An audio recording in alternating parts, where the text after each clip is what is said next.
ഇന്ന് ഒരു ലോഗോ എങ്ങനെ ഡിസൈൻ ചെയ്യണം എന്നുള്ളതിനെക്കുറിച്ചാണ് ഞാൻ നിങ്ങളോട് പറയുന്നത്. ഒരു നല്ല ലോഗോ എപ്പോഴും സിമ്പിൾ ആയിരിക്കണം. കാരണം വളരെ കോംപ്ലിക്കേറ്റഡ് ആയിട്ടുള്ള ലോഗോകൾ മനസ്സിലാക്കാൻ വളരെ പ്രയാസമായിരിക്കും. ഒരു നല്ല ലോഗോ ആദ്യ നിമിഷത്തിൽ തന്നെ ആ ലോഗോ എന്താണ് പറയുന്നത് എന്ന് അറിയേണ്ടത് അനിവാര്യമാണ്. ഉദാഹരണമായി ആപ്പിളിൻ്റെ ലോഗോ തന്നെ നമുക്ക് എടുത്തു നോക്കാം. ആപ്പിളിൻ്റെ ലോഗോയിലേക്ക് പോകുമ്പോൾ ഒരു കടിച്ച ആപ്പിള് നമ്മൾ കാണുന്നുണ്ടെങ്കിലും അതിവിദഗ്ധമായ സാങ്കേതിക ടെക്നോളജിയുടെ വലിയ ആവിർഭാവം നമുക്ക് ആ ലോഗോയിൽ കാണാൻ കഴിയുന്നതായിരിക്കും. സാങ്കേതിക വിദ്യയും സാങ്കേതിക പ്രതിഭയും.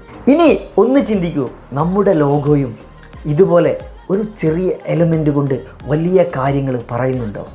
ഒരു ചെറിയ ചിത്രം കൊണ്ടാണ് ആളുകളുടെ മനസ്സിൽ ഒരു വലിയ പ്രതികരണം സൃഷ്ടിക്കുന്നത്.